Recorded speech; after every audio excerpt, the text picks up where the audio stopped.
Efesus 1 ayat 9. Karena sebagai penjaga sejati, kita tidak hanya memerhati tetapi bertindak. Mari kita bacakan firman Tuhan. 1, 2, baca. Sebab rahasia kehendaknya kepada kita sesuai dengan rencana kerelaannya, yaitu rencana kerelaan yang dari semula telah ditetapkannya di dalam Kristus. Haleluya. Baik, silakan duduk. Terima kasih. Inilah firman Tuhan yang saya dapat kongsikan. Saya berikan kepada hambanya yang akan menambah baik firman saya pada hari ini. Terima kasih.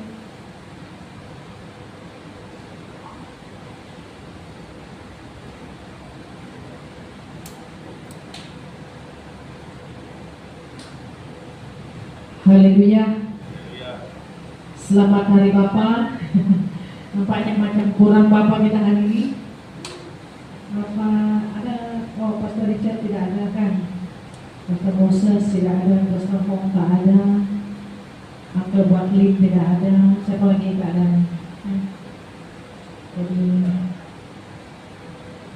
dan juga bapak-bapak yang lain yang tidak ada bersama dengan kita. Kita mau terus menghargai mereka. Anak-anak angkat tangan. Mana anak-anak? Sudah hantar message untuk Bapak, sudah peluk Bapak, sudah say happy birthday. Sudah belum? Kalau belum lakukan ya. Karena hari ini kita boleh kata saja hari Bapak itu tiap hari kan. Tapi kalau dunia boleh saja deklarasi hari ini hari Bapak. So kita juga harus menganggap itu sebagai satu yang istimewa. Satu hari itu tak sama dengan hari-hari lain, betul atau tidak? Nah, walaupun kita menghargai mereka setiap hari, tapi satu hari yang dideklarasikan oleh dunia, diiktirafkan itu bermaksud dunia pun mengiktirafkan. Jadi kita tidak hanya mengambil itu sebagai suatu yang is normal, oke?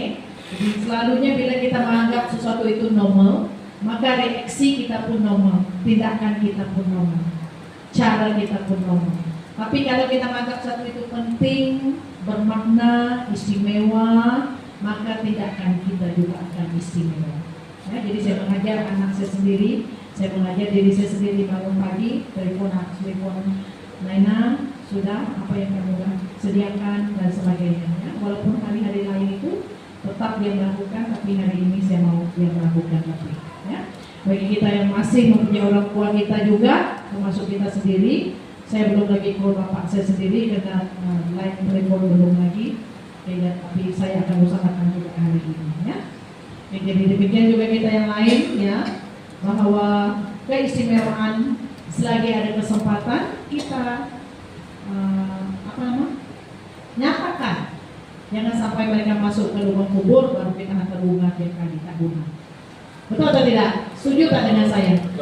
Masa mereka ada di bawah batang hidung kita menganggap mereka bayang-bayang. Tapi masa mereka tidak ada, kita beriaya. Tak perlu, tetapi biar dalam masa hidup mereka itu kita hargai. Mereka masih dengar. Banyak orang yang mengucapkan kebaikan bapak mereka di sebelum bapak atau sebelum orang-orang istimewa itu masuk kubur kan, selalu ada acara ini. Saya sangat bersyukur karena hal itu.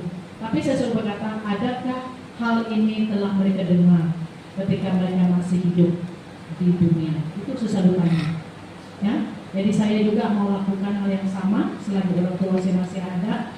Saya akan menghargai dan coba untuk menyatakan, coba untuk mencipta momen, coba untuk memperkatakan, memberikan waktu, walaupun hanya dalam telepon, ya. Oke, tapi itu bukan rumusan saya hari ini. Itu adalah hanya peringatan karena hari ini hari istimewa. Jadi sepatutnya bapak mengadakan sesuatu kan, mungkin ibu-ibu belum initiate ini atau anak-anakku belum ya. Ada bapak hari ini atau bapak harus keluar ke apa? Oke, boleh usahakan ya. Kalau orang lain tidak meraihkan kita raihkan sendiri antara kita. Betul. Oke, paling tidak kita bersyukurlah kepada Tuhan. Nanti kita akan berdoa ya. Oke, jadi untuk rumusan hari ini ya, biarpun kita sedikit tapi sedikit itu adalah tetap bermakna untuk kita mendengar dengan baik hari ini, supaya firman Tuhan ini bukan hanya kita dengar dalam 30 menit dan balik dan kita tidak tahu apa tindakan kita, ya. Jadi sekalipun firman Tuhan disampaikan dengan begitu baik, tetapi kalau kita tidak meresponi dengan benar, maka hidup kita tetap sama. Jadi saya bersyukur untuk firman Tuhan hari ini sesuai tepat pada waktunya, ya, di mana peringatan demi peringatan, nasihat demi nasihat, dorongan demi dorongan, amalan demi amalan diberikan karena kitalah yang Tuhan persiapkan. Tapi apa yang saya mau berkatakan untuk menyambung hari ini adalah dari semua yang telah disampaikan kepada kita, siapakah kita? Tadi dikatakan dalam slide yang pertama, setelah Tuhan memberikan firman-Nya, yaitu di dalam Yehezkel 33 ayat 6 dan 7 itu tadi, bahwa kitalah yang telah diletakkan oleh Tuhan itu sendiri, ya. Kalau dulunya untuk firman ini adalah untuk umat Israel, untuk menjadi penjaga suku atau kaum Israel. Tapi firman ini kita ambil untuk SBA hari ini, bahwa kitalah juga sama kuatnya, sama padatnya firman ini. Tidak ada turun nilainya untuk kita, karena kita semua adalah orang-orang yang Tuhan persiapkan dan telah diberi mandat ini untuk kita menjadi penjaga. Amen. Kecuali kalau kita meletakkan diri kita, saya tidak terlibat. Apapun kita tidak sadar bahwa betapa pentingnya saya mengambil bagian sebagai the watchman, penjaga kota. Jadi saya mau perkatakan, paling penting kepekaan kita apa, kesadaran kita apa dalam waktu ini, dalam hari ini. Bahwa apa yang kita lihat di sekitar kita adalah hanya untuk kita tonton, atau untuk kita doa, atau untuk kita berperkara kepada Tuhan. Oke, jadi desakan yang saya mau katakan hari ini adalah bahwa kita adalah penjaga. Desakan panggilan ini penting, that everyone, semua kita termasuk anak dipanggil menjadi penjaga kota.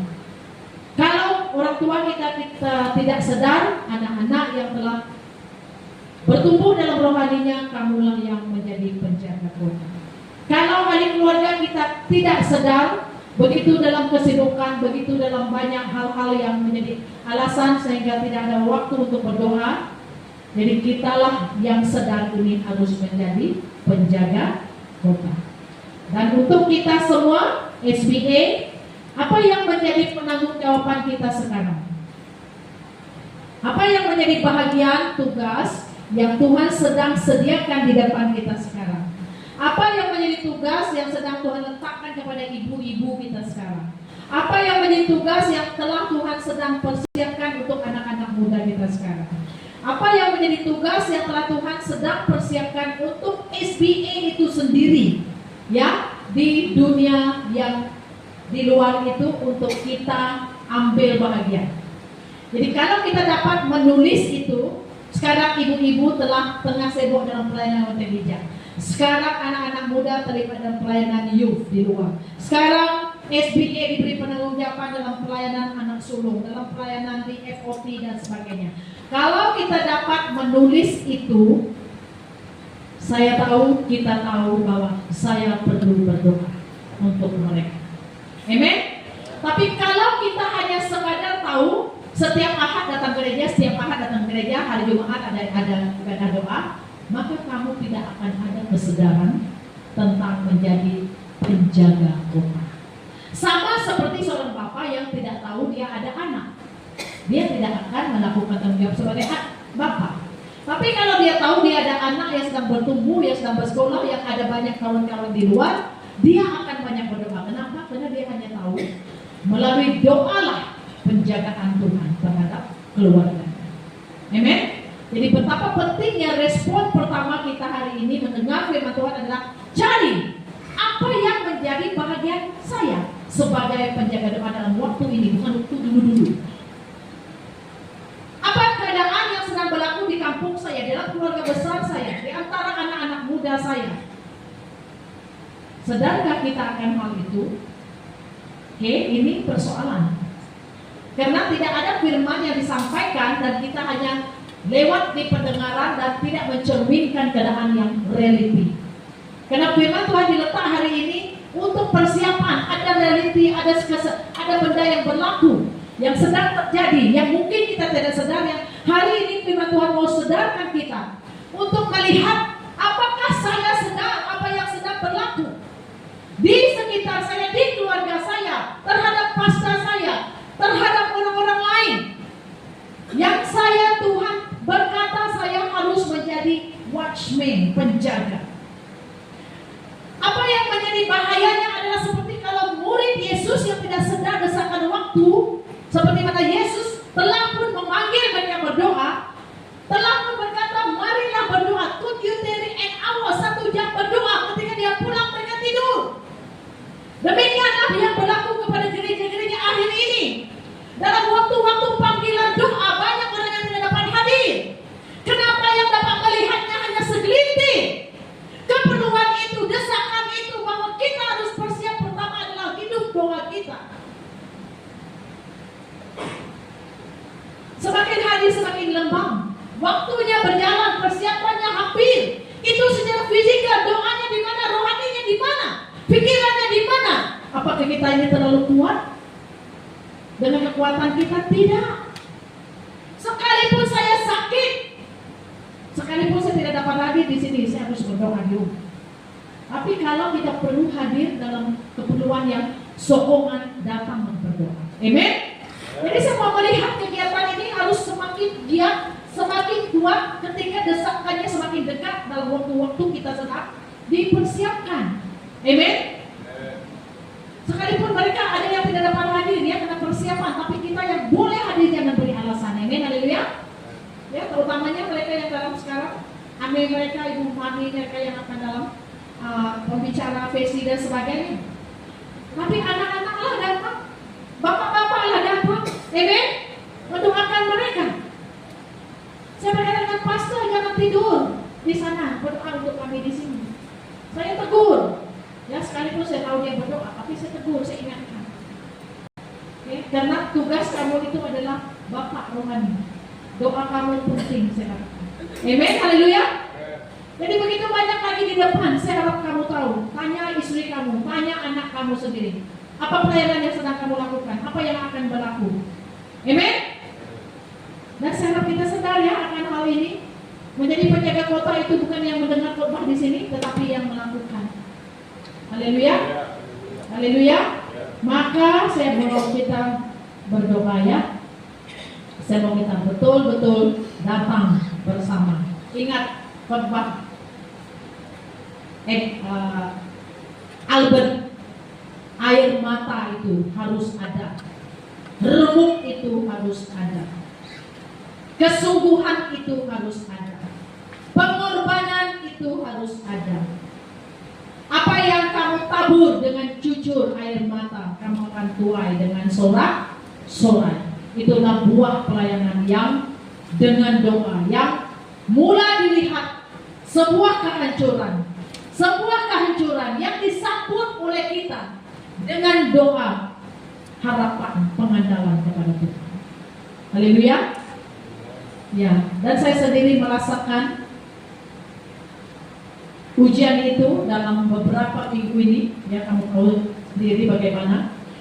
Ya, iblis itu tidak dapat menggugat saya melalui ujian terhadap keluarga, ujian terhadap bapak saya dan sebagainya. Karena saya tidak tahu itu kamu iblis ya. Saya kata kamu nak menghilangkan fokus saya. Mak saya tiba-tiba pingsan di kampung minggu lepas juga. Itu pekerjaan iblis ya, karena dia akan mengganggu orang-orang yang dekat dengan saya kan. Ya. Mak saya tiba-tiba pingsan dan sebagainya, dalam 1 minggu dia sakit dan sebagainya. Dan saya sendiri akhirnya saudara, ya kan? Kenapa? Karena ketika tubuh saya itu diserang, saya menjadi lemah tubuh kan, lemah tubuh. Walaupun saya setkan pikiran saya sedang berada di barisan depan yang telah Tuhan persiapkan.